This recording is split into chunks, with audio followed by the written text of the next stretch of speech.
అంటే ఆయన మానసికంగా మరి అంటే అతను ధైర్యంగా డ్రామటైజ్ ఉన్నారా? చేస్తాడు కావాలని, ఓకే. ఓకే. అరుపులు ఓహ్! అరవడం కానీ ఇవన్నీ కూడా.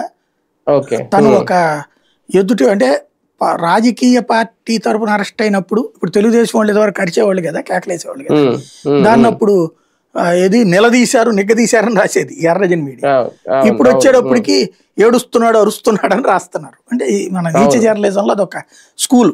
మనోళ్ళదైతే ఎట్ట రాయాలి, ఎదురోళ్ళదైతే ఎట్ట రాయాలి అనేటటువంటిది ఆ దరిద్రం ఉంది కాబట్టి అది వదిలేస్తే అతను అదొక స్ట్రాటజీ ప్లే చేస్తున్నాడు కోర్టు దగ్గర. అందుకని కోర్టు మనం మందలించి ఏం మాట్లాడద్దు అనేటప్పటికి ఆగిపోయాడు అనమాట. సాధారణంగా నెలల తరబడి జైల్లో ఉన్న నాయకులు ఇప్పుడు ఇలాగ వంశీ గారిలాగా లేదంటే ఎంతమంది పోసాన్లాగా ఇలా వీక్ అయి బయటకు వస్తే క్యాడర్ కూడా కాస్తంత డేలా పడుతుంది. కానీ మిథున్ రెడ్డి గారు బయటకు వచ్చిన ఆ టీవీ చూస్తుంటే లేదంటే ఆయనలో కనిపించిన ధైర్యం చూస్తుంటే క్యాడర్ లో కూడా జోష్ నింపగలిగారా? అంటే జైలుకి వెళ్ళినంత మాత్రాన, పార్టీ కోసం జైలుకి వెళ్ళినంత మాత్రాన ఎక్కడ వీక్ అవ్వాల్సిన అవసరం లేదు, ధైర్యంగా ఉండాలి, కేసు కూడా మనం ఏం తప్పు చేయలేదు, ఇది ఓన్లీ ఆధారాలు లేకుండా పెట్టిన కేసే అనే ధైర్యాన్ని ఏమన్నా ఆయన బయటకు వచ్చిన తర్వాత ఇవ్వగలిగారా క్యాడర్ కి? అట్లాగా ఇప్పుడు పోసాని కృష్ణమురళి నాటి పొలిటీషియన్, అతను యాక్టర్, సైకలాజికల్ గా హర్ట్ అయ్యాడు.